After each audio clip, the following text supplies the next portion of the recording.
Você sabia que algumas das construções mais impressionantes de todos os tempos estão na Bíblia? Algumas foram feitas com riquezas inimagináveis. Outras caíram de formas misteriosas. E há até aquelas que a ciência tenta explicar, mas não consegue. Neste vídeo, você vai conhecer as 5 maiores construções mencionadas na Bíblia e os segredos que elas escondem. A última da lista vai te deixar sem palavras. Preparado para essa jornada cheia de fé, história e descobertas? Então vamos lá. Já pensou como seria construir um navio enorme sem a ajuda da tecnologia moderna? Sem guindastes, sem serras elétricas, só com madeira, mãos fortes e muita fé? Pois foi exatamente isso que Noé fez. Hoje vamos entrar nesse mistério fascinante que atravessa milhares de anos e continua despertando o interesse de estudiosos, cientistas e pessoas de fé. A Bíblia conta que, num tempo de muita maldade na Terra, Deus escolheu um homem para uma tarefa que parecia impossível: construir um abrigo gigante para salvar sua família e casais de cada espécie de animal de um grande dilúvio. Agora imagine essa cena. Noé recebe essa missão divina e começa a cortar madeira, montar as peças e fazer divisões internas. O trabalho foi difícil. Foram anos enfrentando zombarias, calor forte e o peso de cuidar da criação de Deus.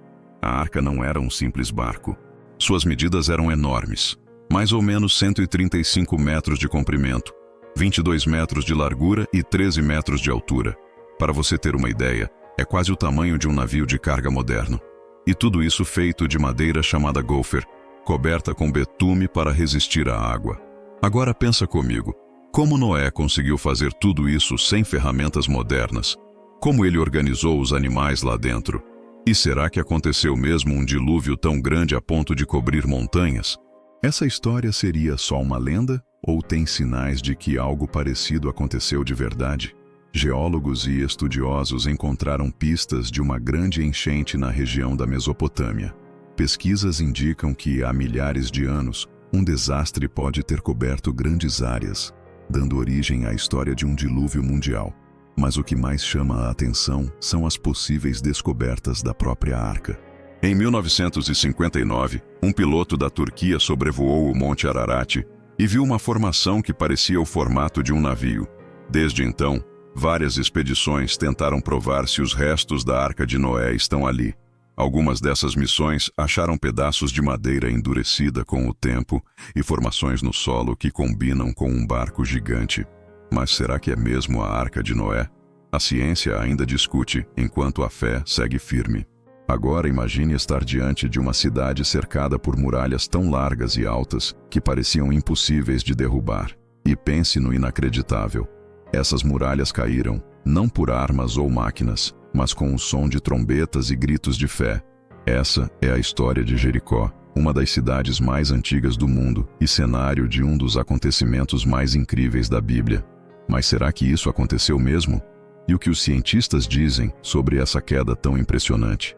A Bíblia descreve Jericó como uma cidade fortemente protegida, com muros que pareciam impossíveis de passar para os israelitas, que haviam acabado de sair do deserto após 40 anos andando por lá. Vencer Jericó era uma missão enorme, mas Deus tinha um plano.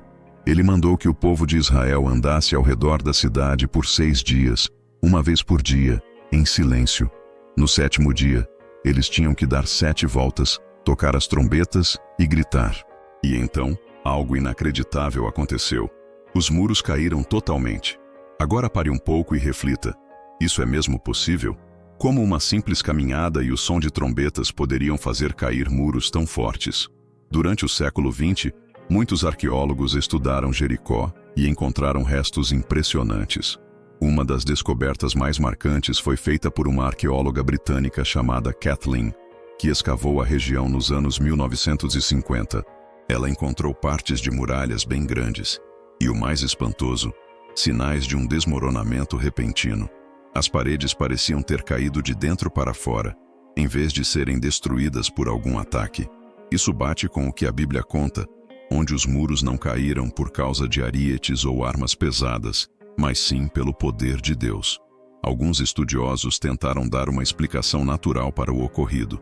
Uma das ideias diz que talvez um terremoto tenha causado a queda das muralhas.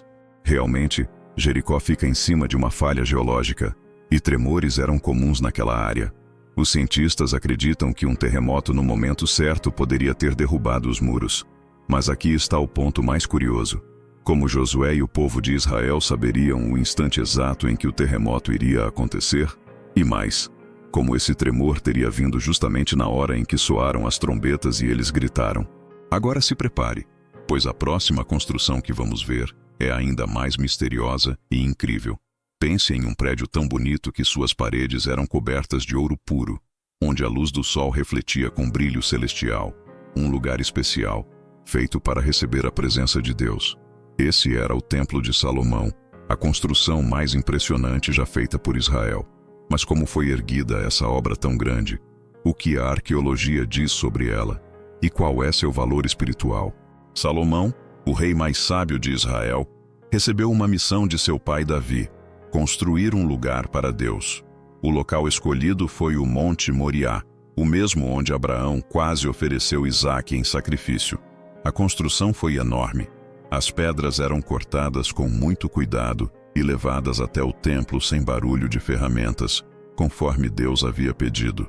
O cedro do Líbano, uma das madeiras mais valiosas da época, foi trazido em grande quantidade para enfeitar o interior. E o mais impressionante, tudo por dentro era coberto com ouro puro. Figuras de querubins, palmeiras e flores enfeitavam as paredes. E o Santo dos Santos, o lugar mais sagrado, guardava a Arca da Aliança, sinal da presença de Deus com seu povo. Depois de 7 anos de trabalho, o templo ficou pronto. Mas algo ainda mais grandioso estava para acontecer. Salomão reuniu todos os israelitas para uma celebração inesquecível. Diante do altar, o rei fez uma oração pedindo que Deus morasse ali. Então, algo incrível aconteceu. Uma nuvem encheu o templo e o fogo do céu caiu sobre o altar, consumindo os sacrifícios. Era a prova clara de que Deus aceitava aquele lugar como sua casa. O povo se ajoelhou, maravilhado, diante da presença viva de Deus. E se prepare, porque a próxima construção é ainda mais marcante. Imagine um mundo em que todas as pessoas falam a mesma língua, sem barreiras, sem separações, todos juntos com um só objetivo: levantar uma torre tão alta que tocasse o céu. Mas esse desejo, em vez de aproximar os homens de Deus, causou sua indignação. E então, algo surpreendente aconteceu. A comunicação entre eles foi quebrada e a obra nunca mais continuou. Mas o que realmente foi a Torre de Babel? Será que ela existiu mesmo? O que os estudos arqueológicos falam sobre isso? E o mais importante, qual é a grande lição que essa construção nos ensina até hoje?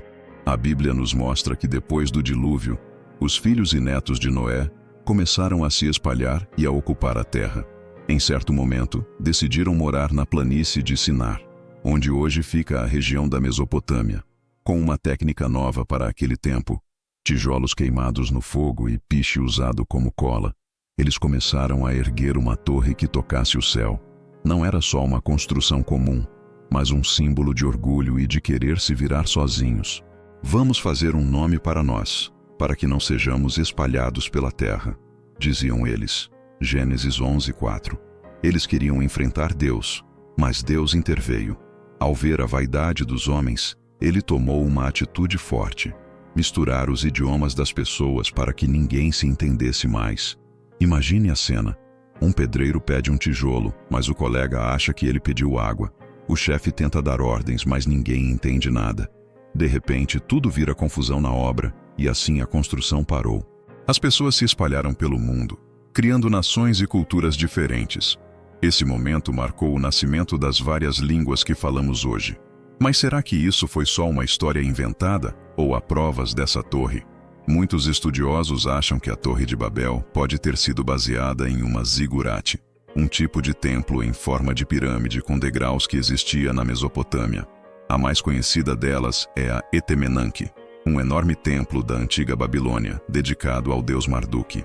Escritos antigos a chamam de a casa que liga o céu e a terra, um nome muito parecido com o objetivo da torre.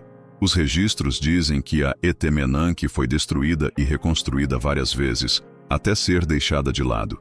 Será que essa era a torre mencionada na Bíblia? Não se sabe com certeza, mas as semelhanças são fortes. Agora pare para pensar. O que você tem construído? Algo para mostrar a glória de Deus ou para se exibir? Se você quer levantar sua vida sobre a vontade de Deus, escreva nos comentários: Senhor, eu quero construir minha vida em Ti. E no próximo trecho, vamos falar de outra construção da Bíblia que desafia a lógica e a história. Imagine viver num tempo em que seu povo foi tirado de sua terra, levado para bem longe e viu o templo sagrado virar ruínas. Parecia que a ligação com Deus tinha acabado, mas não foi o fim para os judeus. Quando voltaram do exílio na Babilônia, trouxeram no coração um sonho: reconstruir o templo e renovar a fé. O segundo templo de Jerusalém não foi só um prédio, foi um sinal de recomeço, fé e união para todo um povo. Mas como ele foi feito? O que tinha de especial? E por que ele também foi destruído? Depois de 70 anos longe de casa, os judeus enfim ganharam permissão para voltar.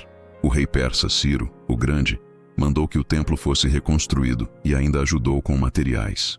Mas ao começarem a obra se depararam com uma dura realidade. Esse novo templo não seria igual ao de Salomão. Era menor, mais simples, sem a Arca da Aliança e sem o brilho do ouro puro por dentro.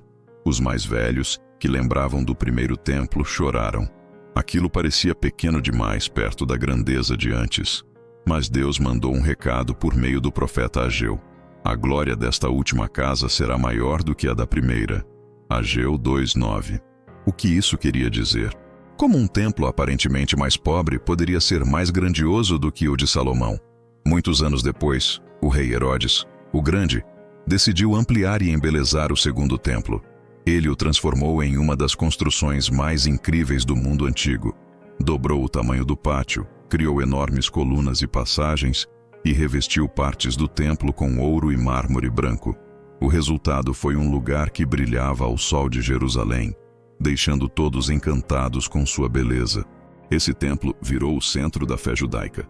Foi ali que Jesus ensinou, expulsou os vendedores e anunciou que ele seria destruído. E isso de fato aconteceu. No ano 70 d.C., os romanos cercaram Jerusalém durante a primeira revolta dos judeus. Após meses de luta, invadiram a cidade e queimaram o templo. Os relatos dizem que o ouro derreteu e escorreu entre as pedras, fazendo os soldados desmontarem tudo para pegar o metal. Até hoje, só sobrou o Muro das Lamentações, um pedaço da antiga estrutura que continua de pé, lembrando os judeus da grandeza e da dor daquela perda.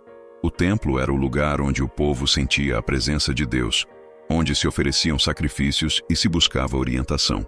Mas algo mudou. Jesus veio e trouxe uma mensagem nova e transformadora: destruam este templo e eu o reconstruirei em 3 dias. João 2,19. Agora reflita comigo. Se Deus quer morar dentro de você, será que sua vida está pronta para recebê-lo? Se você deseja ser um templo vivo para Deus, comente agora: Senhor, habite em mim. Curta e compartilhe essa mensagem com as pessoas que você ama. Te convido também a fazer parte da nossa comunidade. É uma satisfação ter você conosco.